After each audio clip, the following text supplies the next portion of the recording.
Good morning, Grade 12 learners. Good morning, teachers.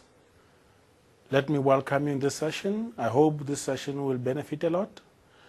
Today, we are going to discuss sequences and series. And as you know, this is the topic that takes about 25 marks in paper 1. So it's a bit of paper 1 that we want us to focus on for today and ensure that our learners do well in this topic on the 31st of October, basically next week, Friday, when you'll be sitting for the end of the year mathematics paper 1. Without any waste of time, let's carry on with our session today. Thank you. Here we are. Just want to welcome you with this exercise. Just want to welcome you with this exercise. I know that we are going to do lots and lots of exercises, but I just want to welcome you in this exercise. Let me do this exercise for you. Remember, once we talk of arithmetic and geometric sequence, then we have different formulae that we use. And the grade 12 learners must know the difference between arithmetic and geometric series. Remember, an arithmetic sequence is a sequence in which there is a constant term or the common difference between two successive terms. Whereas the geometric series is a series in which there is a common ratio between successive terms. That is key when coming to this topic. Learners must be able to differentiate between arithmetic and geometric. So in this question that we're going to discuss right now, we are given the geometric series, and the terms are 256 plus p plus 64 minus 32 plus some few dots up to infinity. So that is the geometric series. It is clearly stated that this is a geometric series. It is a geometric series. So because it is a geometric series, there must be the common ratio. There must be a common ratio between successive terms. So the first question then states, determine the value of p. Let me help you to answer that one. 2.1. The first question states, determine the value of p. We can determine p in different ways. For starters, we know that if this is a geometric series, therefore there is a constant ratio. And r, remember, r is given by t2 divided by t1, or we can even say t3 divided by term number 2. And then from there we substitute and determine the value of p, because the question states determine the value of p. So let's take these terms. Let's work with this. The second term is p. The second term here, remember, we've got t2 divided by term number 1. They must give us term number 3, which is divided by term. It's a constant ratio. The ratio between successive terms is the same. So this ratio and that ratio are equal. Our term number 2, you look at the sequence, is p. Term number 1 here is 256, which is equal to, look at term number 3. This is term number 1, term number 2. Term number 3 is 64 divided by term number 2, which is p. Now we've got two fractions. Let's solve the two fractions cross multiplication. Then we've got p squared, which is equal to 64 multiplied by 256. Let's check what the product will be when you multiply the two terms. It's 64 multiplied by 256, which gives us 16,384. So what we need to do, we need to determine the square root of this term to determine the value of p. Therefore, the value of p is equal to, and remember, while you determine the square root, the root here, you can get two values, positive and negative. We are going to get two values, positive and negative. So the question is, which value are we going to take? Look at this, the given sequence. We've got 256 plus p plus 64 minus 32. Minus 32. Because of this minus 32, it clearly shows that the value of p here must be negative. The value of p here must be negative. Now we determine the square root of 16,384. And the square root thereof is 128. Therefore, the value of p must be negative 128. That is the value of P. I hope you followed it well. That is the value of P. Why do you take the negative? Because we can tell that the first term is positive, therefore the second term will be negative. That's why P is negative. The third term is positive. The fourth one is negative. Because this term is negative, the fourth one, it means the second one must also be negative. That's why we took minus 128. If you can say the second term is positive, it means this won't be a geometric sequence. It won't be a geometric sequence. That's why we emphasize that the value of P in this instance is equal to negative 128. That's how to determine the value of P. That is how to answer 2.1.1. Or alternatively, we can answer it differently. To say R, let's determine the value of R. R, we can say this is term number 1. Let me say this is term number 1, which is 256. Term number 2, which is P. Term number 3, which is 64. And term number 4, which is negative 32.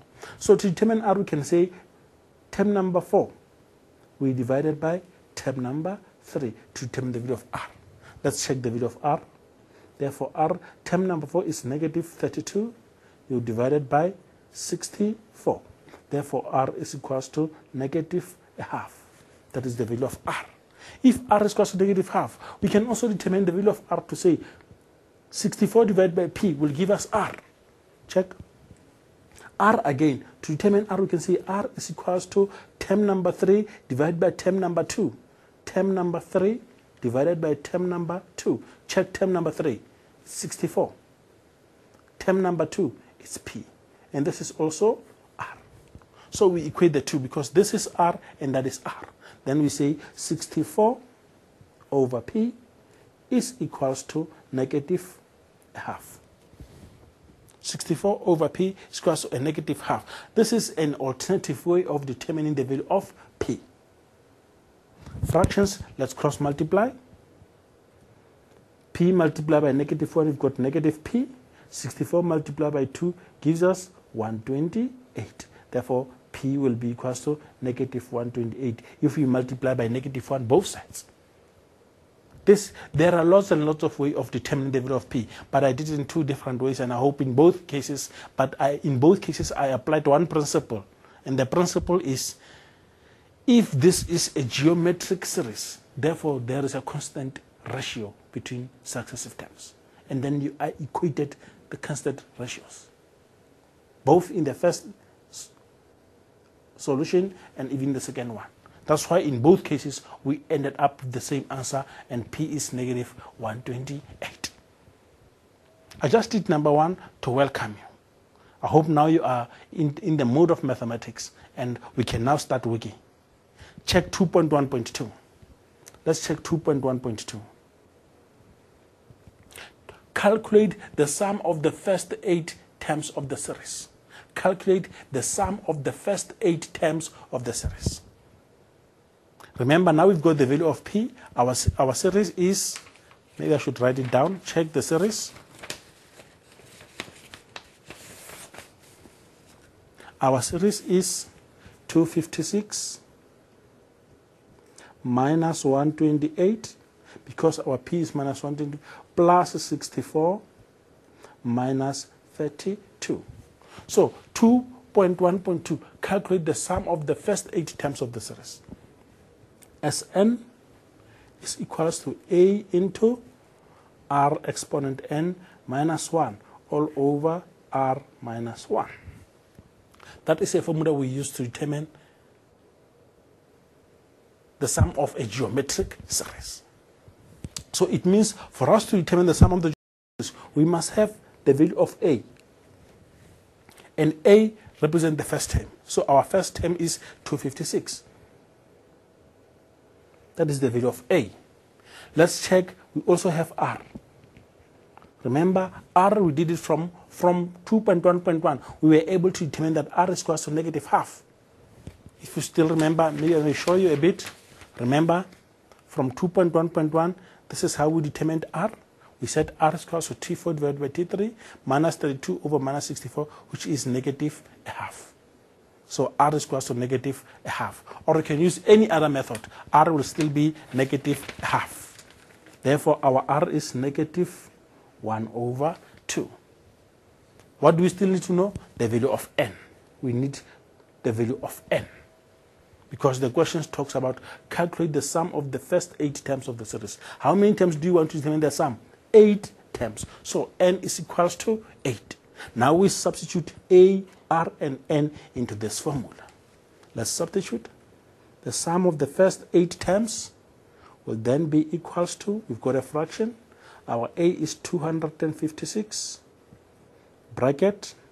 Our r is negative half, negative a half, exponent 8 minus 1, the bigger bracket, all over. Our r is negative a half minus 1. Let's simplify it and carry on and determine the answer. We've got 256. Remember, negative half exponent 8. Negative half exponent 8. Let's check what will be the value of that. It will be 1 over 256. Therefore, it means 1 over 256 minus 1 all over negative half minus 1. I think it will give us minus 3 over 2. We can just work out the answer. With the aid of a calculator, we then have our answer will be 256. It's a fraction. 256. 1 over 256 minus 1. Let's close the bracket. All over our fraction there is fraction negative 3 over 2. Then if you work out the answer, ultimately our sum to 8 terms will be 170 with the aid of a calculator. That's the answer we get. The first question stated, calculate the sum of the first 8 terms of the series. So this is the formula we use to determine the sum of a geometric series. Now, for us to use this formula, we must have the value of a, r, and n. So from this given sequence, from this sequence that we managed to calculate the value of p, a is 256, r is negative half, n is 8. And then we substitute these values here. After substituting, and then just the calculator manipulation, you work it out with the aid of a calculator, then the answer is 170. That is the answer to 2.1.2. Thank you. Let's look at 2.1.3.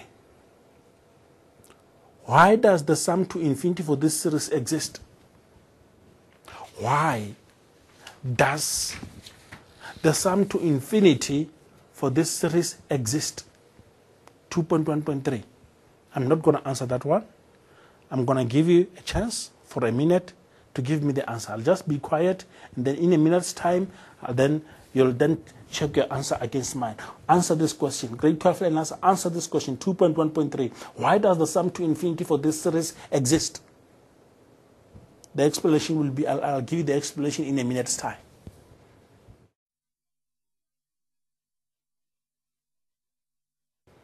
Welcome, welcome, welcome again. Thank you. Now I think you can check your answer against mine. The question is, why does the sum to infinity for this series exist? Remember, this is it is given that it's a geometric series. So the question is, what do we mean by sum to infinity? Sum to infinity means when you keep adding the terms, it means there is a certain number that is approached by the addition. Every time you add, you approach a certain number. So that is what we mean by sum to infinity. And sum to infinity only exists if r is greater than -1 and r is less than 1. For r to exist, r must be between -1 and 1. And remember, r must not be equals to 0. R must not be equals to 0. So let's check. Why does the sum to infinity for this exist? Because the answer is because, remember, r is equals to -1/2. So our r is between -1 and 1, meaning that r is greater than -1 and r is less than 1. because our r is negative half. Therefore, let's answer the question. Why does the sum to infinity of this series exist? The sum to infinity exists because r is equals to negative 1 and r is greater than negative 1 and less than 1. So this will be our answer to 2.1.3. Why does the sum to infinity for this series exist? The sum to infinity exists because r is negative 1 and this negative 1 half is greater than negative 1 but less than 1. For sum to infinity to exist, r must be between negative 1 and 1. So in this instance, r is equal to negative half. And this r, negative half, is between negative 1 and 1. That's why we say the sum to infinity exists. Let's check the last one. 2.1.1.4. Calculate sum to infinity. 2.1.4. Remember, sum to infinity, the formula is a over 1 minus r. That is the formula we use to determine the sum to infinity. In other words, for us to determine the sum to infinity, we must have the value of a and we must also have the value of r. Let's check the value of a. Remember, the first term is 256. A represents the first term, and this is the sequence that is given. A is 256. R, our r is equal to negative half. Let's substitute. We've got 256 all over 1 minus r. R is negative half. Therefore, let's determine sum to infinity. With the aid of a calculator, let's work it out. It's 256 over 1 minus into brackets negative half.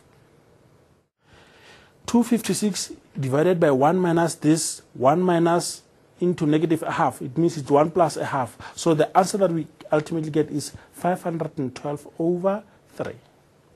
It's 512 over 3. And this is the same. In decimal form, this is basically 100. This is, should I say, nearly equals to 170,67. That is the sum to infinity.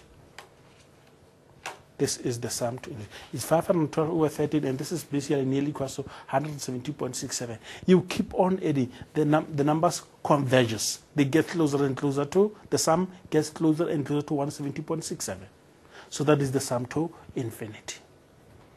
Grade 12, I think we are following each other very well, and we have managed to solve the first question. Right now, I want to give you an exercise that you must do on your own, and then after doing it, you can then check your work against mine. This is an exercise that I want you to do. Check 2.2. Check 2.2. Consider the arithmetic sequence. It means in this instance, we are given an arithmetic sequence. In the first example, we were given a geometric sequence. Remember, I said that the topic that we are going to deal with today is sequences and series. And we've got two types of sequences and series. It's arithmetic or geometric. And in any geometric series, we have a constant ratio. In arithmetic series, we have the common difference between successive terms. So, 2.2, it is clearly stated. Consider the arithmetic sequence. If this is an arithmetic sequence, it's minus 8, minus 2, 4, and 10. 2.2.1, the first question. Write down the next term of the sequence. 2.2.2. If the nth term of the sequence is 148, determine the value of n. 2.2.3, calculate the smallest value of n for which the sum of the first n terms of the sequence will be greater than 10,140. 10,140. I think 5 minutes will do for you to answer 2.2.1, 2.2.2, and 2.2.3. After 5 minutes, you will then check your work against mine. Carry on with the workout.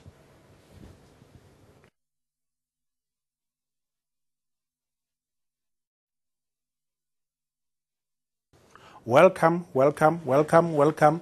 Before I carry on with this solution for 2.2, there is a question from one of the learners, the grade 12 learners, whereby this learner asked me to repeat 2.1.1.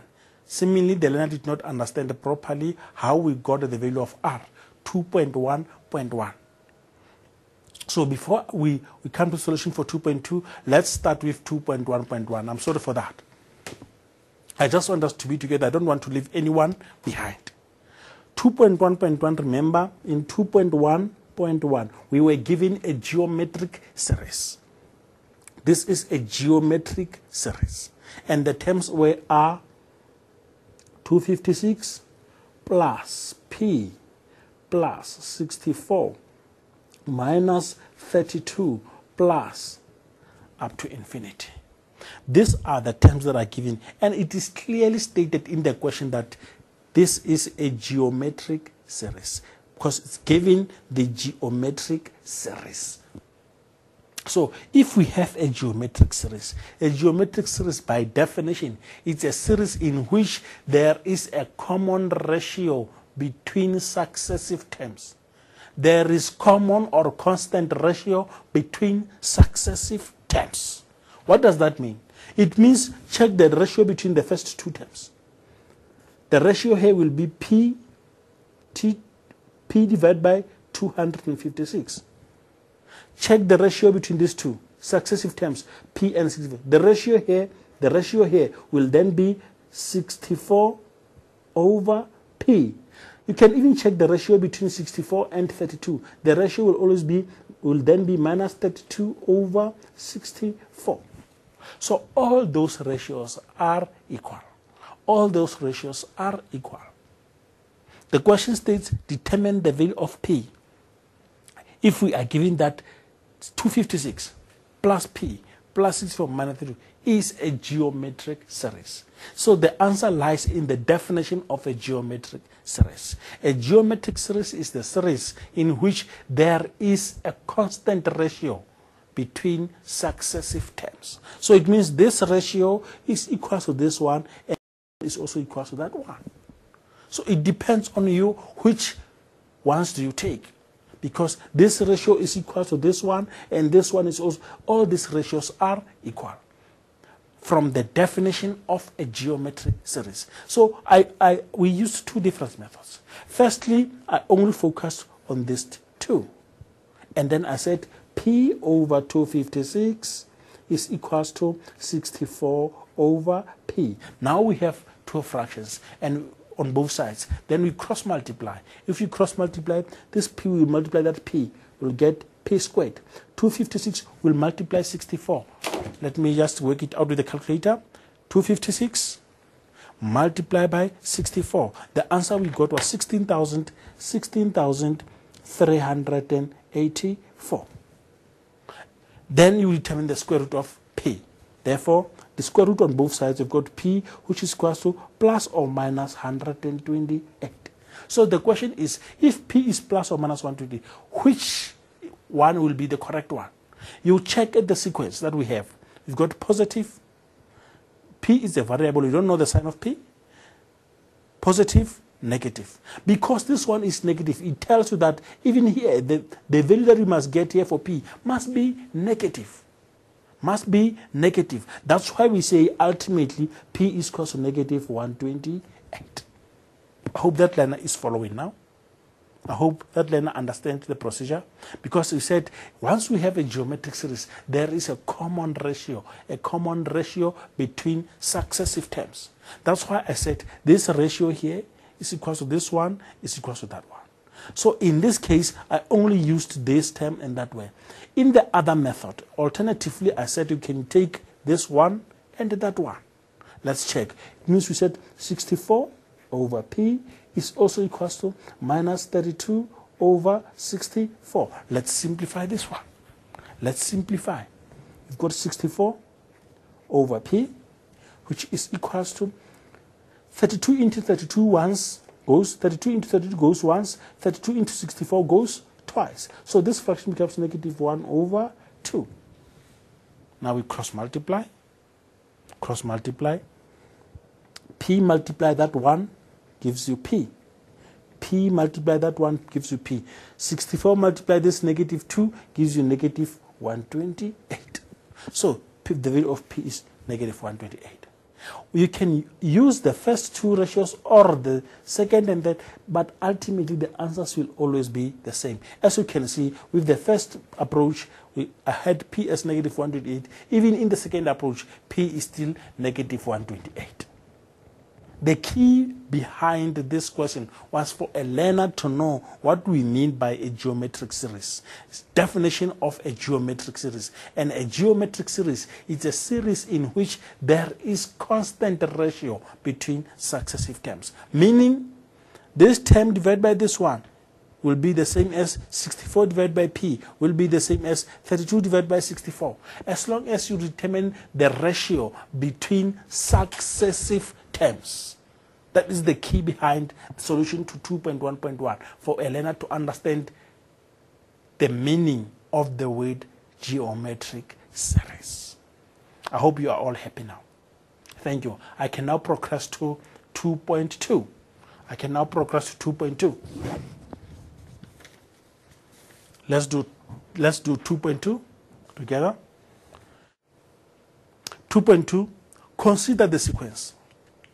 The sequence that we should consider is negative 8, negative 2, 4, 10. And it is clearly stated. It is clearly stated. This is arithmetic sequence. An arithmetic sequence is a sequence in which there is common difference between successive terms. So let's check. We've got negative 8, negative 2, 4, 10. Let's check the difference. Because by definition, arithmetic sequence is a sequence in which there is common difference between successive terms. Check. Negative 2, you subtract negative 8. Let me write it down. Negative 2, you subtract negative 8. Negative 2, you subtract negative 8. The answer is 6, because this negative and negative will give you positive. Or negative or 4 subtract negative 2. 4 subtract negative 2. You've got 4 subtract negative 2. Check. These two signs positive, the answer will still be 6. Alternatively, you can even say 10 subtract 4. 10 subtract 4. The answer is still 6. That's why we say an arithmetic sequence. It's a sequence in which there is common difference. A difference is an answer you get when you subtract. There is a common difference between successive terms. So in this instance, the common difference is 6. What do we do to get the next term? It's minus 8. You add 6. It's negative 2 plus 6. 4 plus 6. 10 plus 6. Then it means the next term 2.2.1. The next term will then be 16.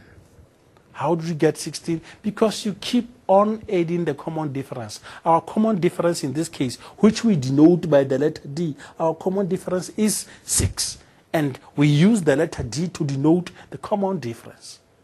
So we just, to determine the next term, you just add the common difference. And in this instance, you just add 6. You've got negative 8 plus 6, negative 2, plus 6, 4, plus 6, 10, plus 6, 16. Therefore, the next term will be 16. The question states, write down the next term of the sequence. The answer for 2.2.1, the next term of the sequence will then be 16. Let's do 2.2.2. If the nth term of the sequence is 148, if the nth term of the sequence is 148, determine the value of n. The nth term of the sequence. Let me explain this one. This is the first term. The number that's written down here, a subscript, indicates the position of a term in a sequence. If we have term T3, it means in that sequence, this term occupies position 3. It's the number, this number indicates the position of a term in a sequence. If we talk of T15, it means in that given sequence, this term is term number 15. It occupies the 15th position in that sequence. So if we have nth term, we don't know the value of n, All we know that n should be an element of natural numbers, but we don't know the value of n. So that means this term, it occupies an unknown position. We don't know the position of that term. We don't know the position of that term in the sequence. That's why we call it the nth term. So if the nth term of is 148, we've got the nth term, which is equal to 148. Determine the value of n. So the question is, which formula do we use to determine the nth term of arithmetic sequence? The nth term is Tn is equals to a plus n minus 1 you multiply by d. That is the formula we use to determine the nth term of an arithmetic sequence. Let's substitute. We are given nth term as 148. Let's check the sequence. The first term is negative 8. We've got negative 8 plus, we want to determine the value of n. Our common difference I've indicated earlier, 6. Now let's remove these brackets. We've got 148, which is equal to negative 8. 6 multiplied by n gives you 6n, positive 6n, and 6 multiplied by 1, negative 6. Now let's group the like terms. We've got 148. We've got 6n minus 8 and negative 6. Negative 8 and negative 6 give us negative 14. Now we transpose this negative 14 to the left. Then it becomes positive. It means on the right hand side we'll only be left with 6n. So we have 148 plus 14, which will then give us 162. 162. To determine the value of n, you divide both sides by 6. If you divide 162 by 6, divide by 6, then the answer will then be 27. If the nth term, the question states, if the nth term of the sequence is 1 for determine the value of n, therefore it means n is equals to 27. N is equals to 27, meaning that term number 27 will give us 148. Thank you. Let's carry on to the next one. 2.2.3. Calculate the smallest value of n for which the first n terms of the sequence will be greater than 140. Let's do it together here. Sorry for that. Thank you. The question states, calculate the smallest value of n for which the sum of the first n terms of the series will be greater than Sn. Talk of Sn must be greater than 10,140. Remember, this is an arithmetic sequence. So if it is an arithmetic sequence, the formula we use for summing up an arithmetic sequence is n over 2 into 2a plus n minus 1 multiplied by d. This must always be greater than 10,140. Let's work it out. We want to determine the value of n. It's n over 2. 2. Remember the value of a. Our a is negative 8. Negative 8 plus we want n is the one we want to determine, because the question states calculate the smallest value of n. We want to determine the value of n minus 1. Our common difference here is 6. This must be greater than 10,140. Let's simplify whatever we have inside the brackets first. N over 2. You multiply, you've got negative 16. Multiply by 6, it's going to give you a 6n minus 6. The answer must be greater than 140. Let's group the like terms here. We've got n over 2. Negative 16 and negative 6 give us negative, let me say 6n. Let's write down 6n here. And then negative 16 and negative 6 give us minus 22. This must always be greater than 10,140. Let's multiply by n over 2. N over 2 multiplied by 6n.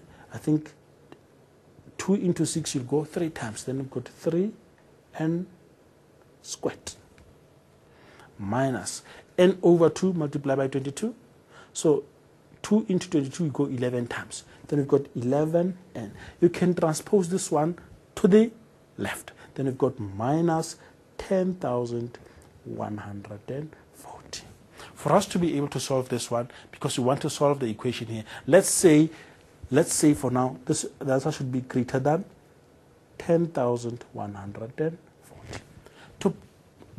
I'm sorry for the inconvenience. Remember, we have transposed this one to the left, so we must be having a 0 this side. Must be having a 0. So we ask ourselves, it's going to be very much difficult for us to solve this one. Let's determine which sum will give us 0. So meaning we've got 3n squared minus 11n minus 10,140 will be equal to 0. We just want to determine which one will give us 0. And then we know the next term will be the first to be greater than 10,140. If you factorize here, sometimes it's difficult to factorize. We can use the quadratic formula. And remember, n is always an element of natural numbers. N is either 1, 2, 3, or so. N can never be a fraction, and n can never be negative. So, trying to work it out, I'm just trying to figure out factors 3n and n give us 0. If we work it out together, I think n will then be, I'm trying to factorize with the aid of a calculator here. I've got 10,460.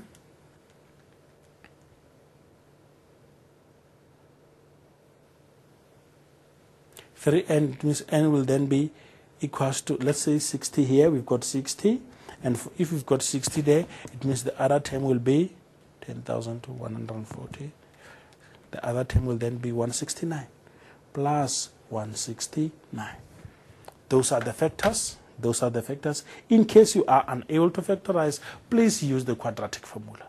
Therefore, if you solve n here, remember 3n plus 169 is equal to 0, or n minus 60 is equal to 0. Therefore, n is 60 here.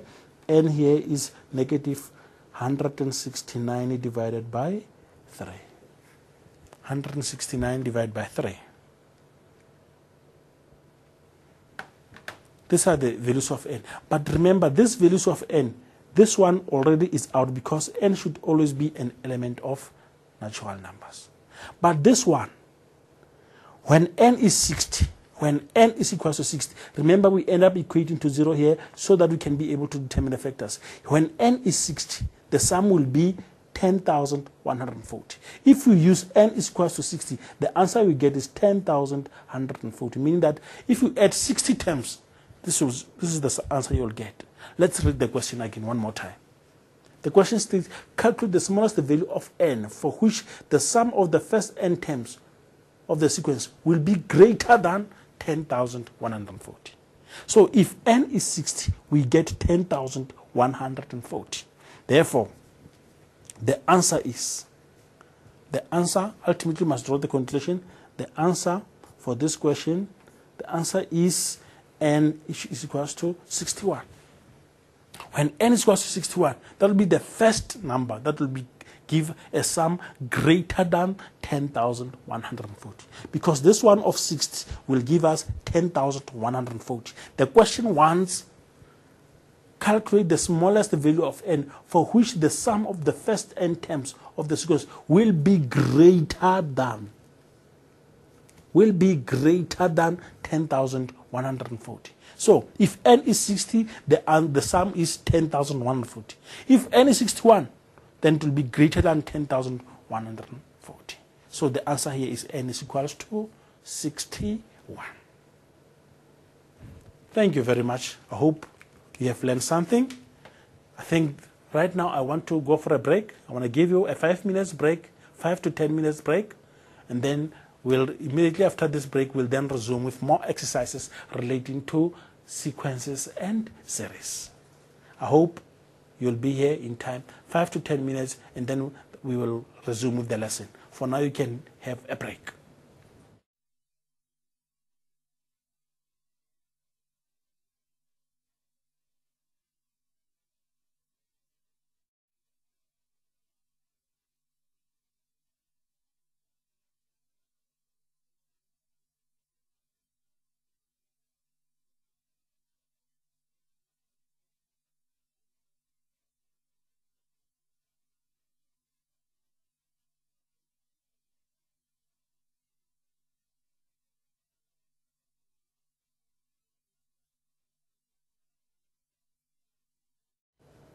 Welcome, welcome grade 12 learners, welcome grade 12 learners. Now I'm going to give you lots and lots of exercises. Look at the screen. Look at your screen. We have calculate. We've got a sigma notation. That sign sigma notation meaning sum. It's a sign. 30 is written on top. 30 is written on top. K is equals to 1. 3k plus 5. K is equals to 1. I think it's written K is equals to 1. K is equals to 1 in case you cannot see clearly. And 3k plus 5. Calculate. I'm going to give you 3 minutes to calculate that one for me.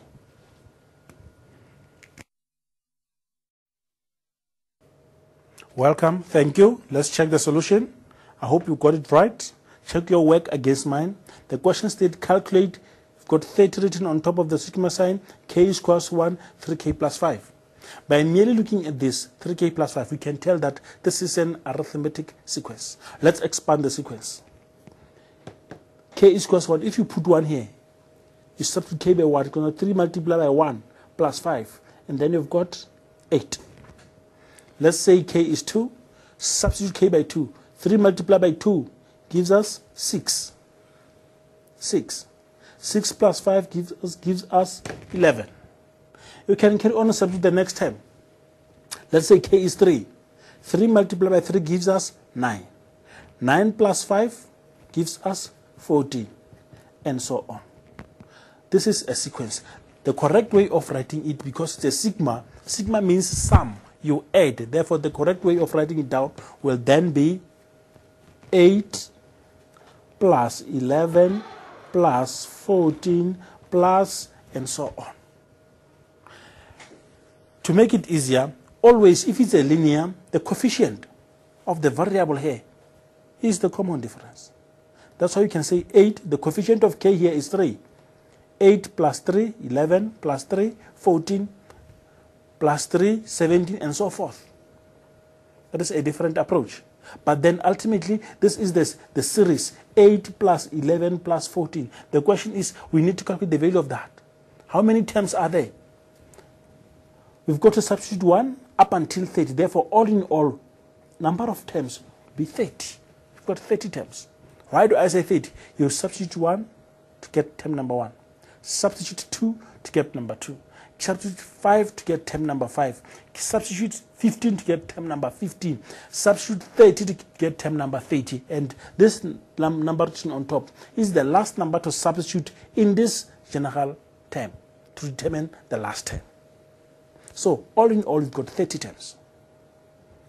What is the value of A? The first term? Our first term here is 8. And the common difference D is equal to 3. So the question is to calculate. Let's determine the sum. Sum n over 2, 2a, d, n minus 1. Let's substitute. We want to determine the sum of the first 30 terms as 30. We've got 30 over 2. 2. What is the value of a? Our a is 8. Ne? We substitute a by 8. What is d? Common difference is 3. How many terms are there? 30 minus 1. Let's simplify. 30 divided by 2 gives us 15. 2 multiplied by 8 gives us 16. Plus 3. You've got 30 minus 1 here gives you 29. 15, 16 plus, let's multiply this. 3 multiplied by 29. 3 by 29 gives you 87. Now we can determine the sum then. Therefore, S30 will then be 15, will then be 16 plus 87. And then 16 plus 87 gives you 103. You've got 15 multiplied by 103. So the answer ultimately is multiplied by 15, which gives you 1,545. That is the answer for 2.3. It's a sigma. With regard to sigma, learners, take note. Let's relax. Learners, take note. The word sigma indicates sum. That's why when I expand this, I said it's 8 plus 11 plus 14. You cannot expand it this way. This is a wrong way of expanding a sigma. Sigma indicates sum. So the correct way is 8 plus 11 plus 14. How do we expand? K is equals to 1 is written at the top here, at the bottom. The number written at the bottom is the first number to substitute. This is in the general term to determine the first term. The number written on top here is the last number to substitute in the general term to determine the last term. So you start with the number written below and stop with the number written on top. So calculate sum. You determine the sum. That's how we use this formula. Summing an arithmetic series as n is equals to n over 2 into 2a plus d into n minus 1. Now you've got 30, n is equals to 30, a is 8, d is 3. If you substitute them all in here, you've got 1,545. Let's carry on with our practice. Let's carry on with our practice. Maybe I should give you this one a bit. It's for 7 marks. For 7 marks, it's question 3. Consider the sequence 3, 9, 27. 3, 9, 27.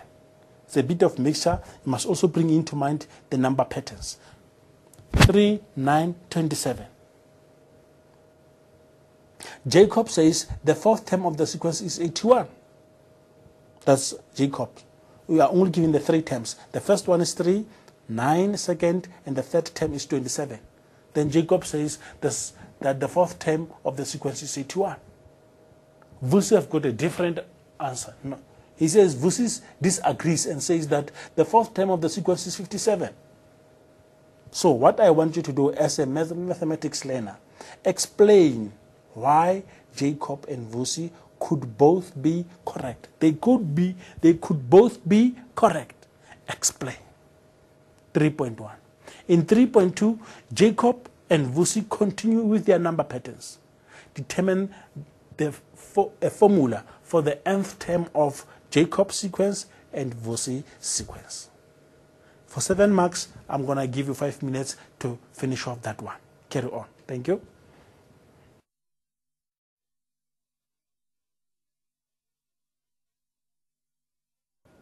Welcome. Thank you. Thank you. Remember, we're doing this problem that talks about Jacob and Vusi. And in the first instance, we've got the sequence. And the sequence that is given is 3, 9, and 27. And then it continues up to infinity.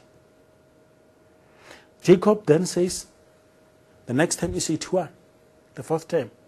Vusi says no, he disagrees and says no, the next term is 57. So the question is, explain why Jacob and Vusi could both be correct. Now I want to explain 3.1.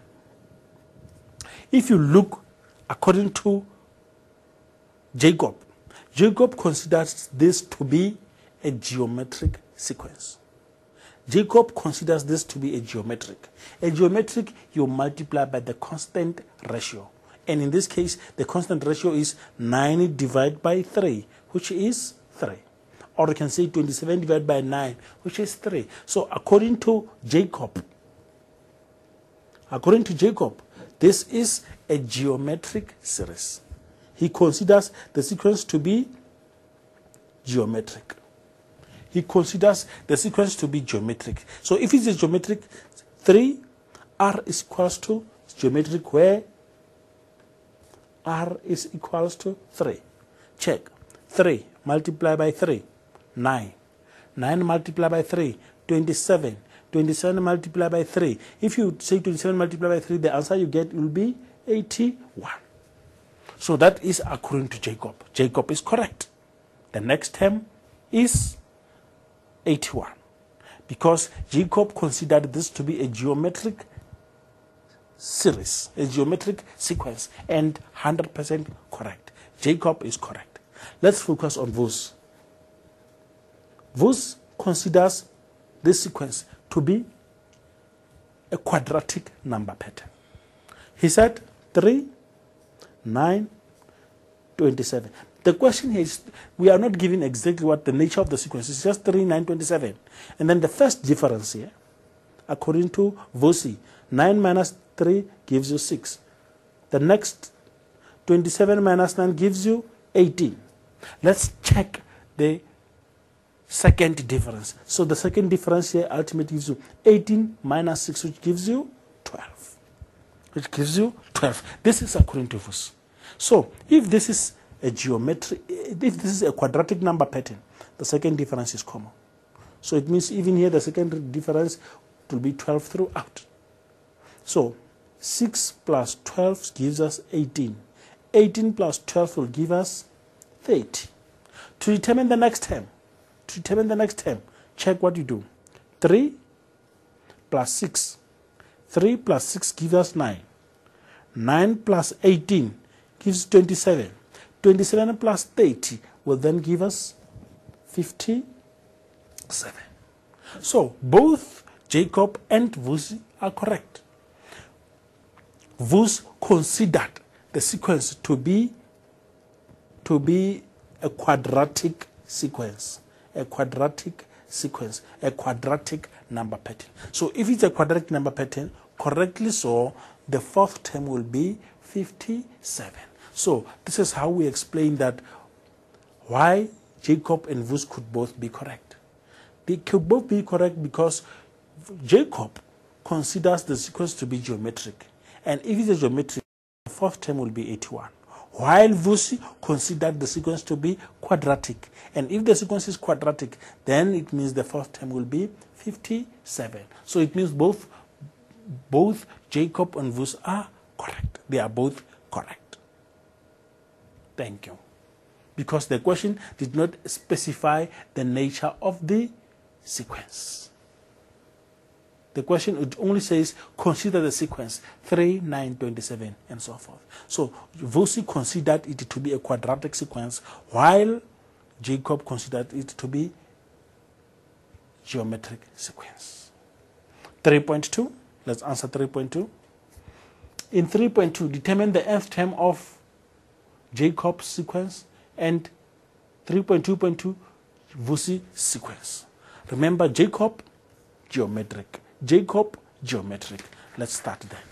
Jacob, geometric.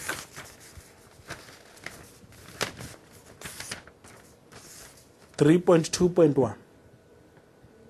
According to Jacob, this is a geometric sequence. And if it's a geometric sequence, A is equals to 3. Remember we said R will be equals to 3 as well. So if we determine the nth term, you look at the sequence, will then be 3 exponent n. So this is the nth term, where n is an element of natural numbers. 3 exponent 1, 3. 3 exponent 2, 9. 3 exponent 3, 27. 3 exponent 4, 81. Jacob says the fourth term is 81. So according to Jacob, this is the nth term if we talk about Jacob.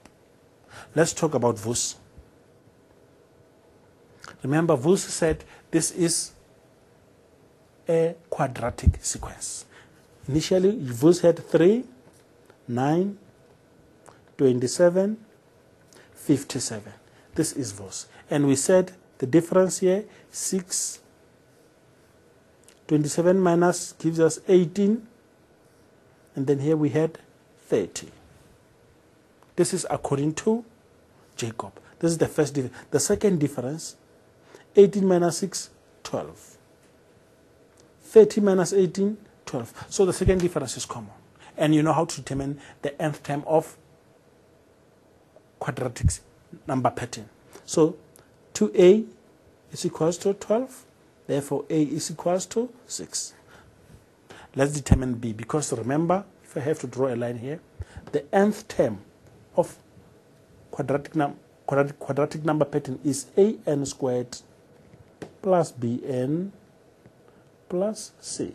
So we need to determine the value of a, b, and c. And yesterday, Mr. Mpama dealt in details about how to determine the nth term of the quadratic number pattern. So 2a is equals to the common difference. 2a is equals to the second common difference. So 2a is equals to 12, a is equals to 6. Let's determine the value of b. This one will give us the value of b. You see, 3a plus b will then give us 6. It's 3. What is the value of a? Our a is 6. Plus b is equals to 6. 3 multiplied by 6, I think it will give us 18. Plus b, which is equals to 6. Then it means you transpose b will be equals to negative 12. B is equals to negative 12. So our nth term then becomes a is 6. It's 6n squared. B is negative 12 minus 12n. We still need to determine the value of c. And how do we determine the value of c? Remember, a plus b plus c, they must give us the first term, which is 3. They must give us 3. Let's check. A is 6. This is the value of a. A is 6. 6. B is negative 12. Minus 12 plus c must give us 3. 6 minus 12 will give us negative 6. Plus c will give us 3. Therefore, you transpose negative 6 to the right. We've got c is equals to 9. So you substitute here. The nth term will then be an squared plus bn plus c. A is 6, 6n squared. B is minus 12n. The last term will then be c plus 9. This will be a quadratic sequence by Voss. The general term of the quadratic sequence according to Voss. I think I'm left with less than 10 minutes now. And in the remaining time, I want us to focus on this one. Only those about 3 problems. About 3 problems. Let me take you through them quickly because I think time is no longer on our side. Time is no longer on our side. Let's check. 2.1, the question there states 3x plus 1, 2x, 3x minus 7 are the first 3 terms of arithmetic sequence. Calculate the value of x. Remember, an arithmetic sequence is a sequence in which there is common difference between successive terms, meaning term number 2 minus term number 1 is the answer is the same as T3 minus T2. We are answering 2.1.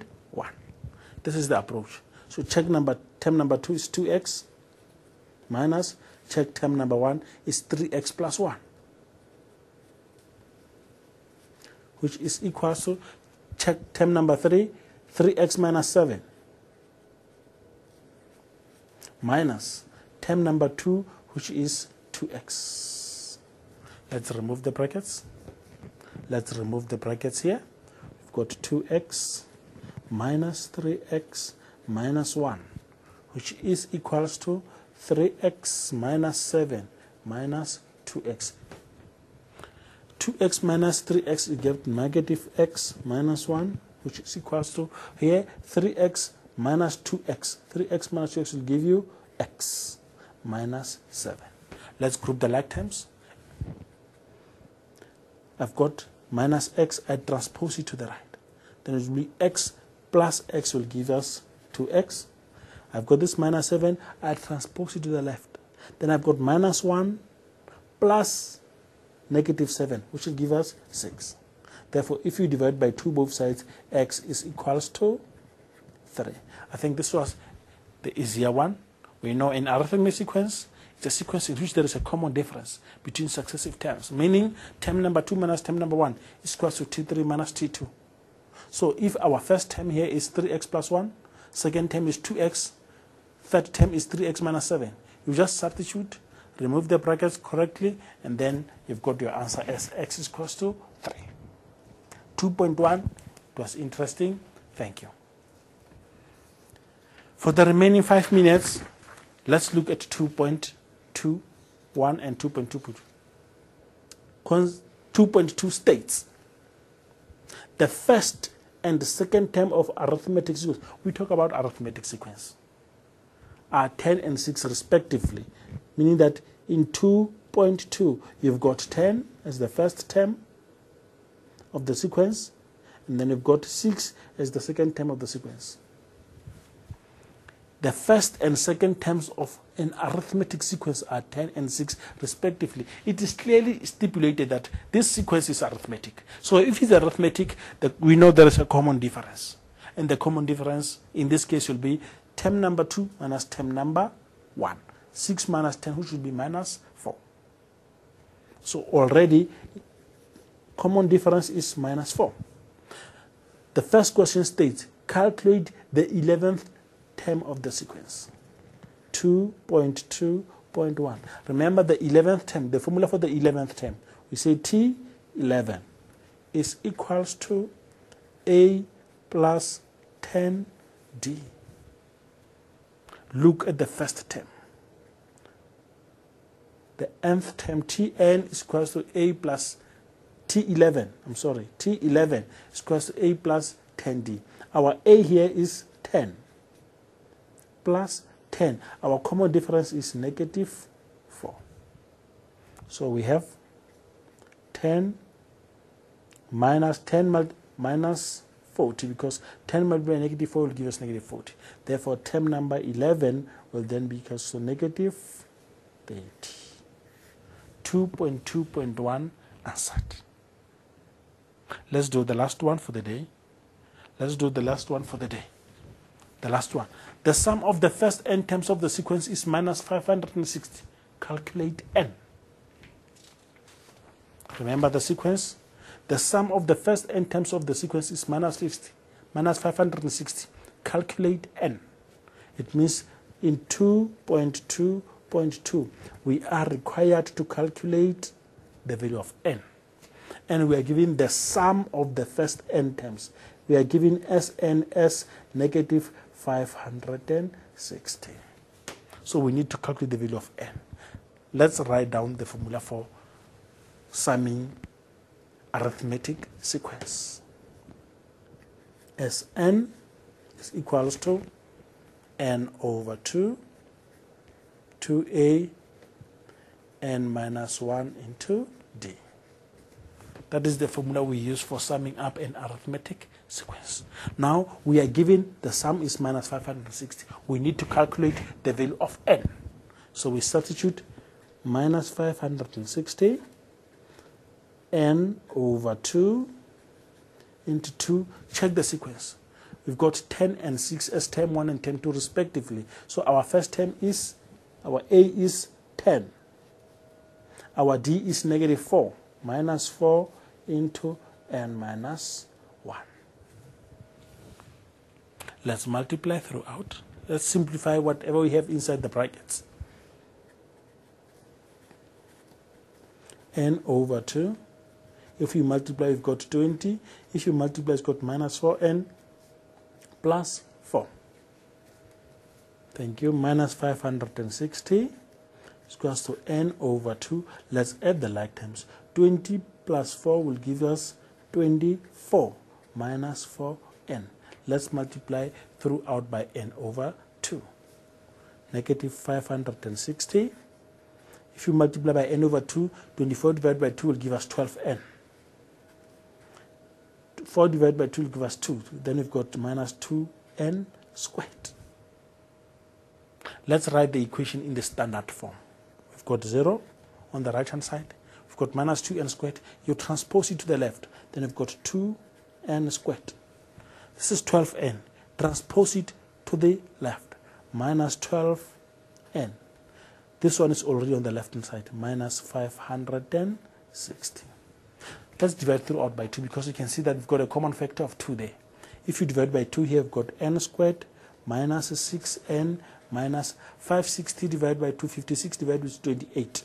It's 280, which gives us 0. So we need to factorize that one.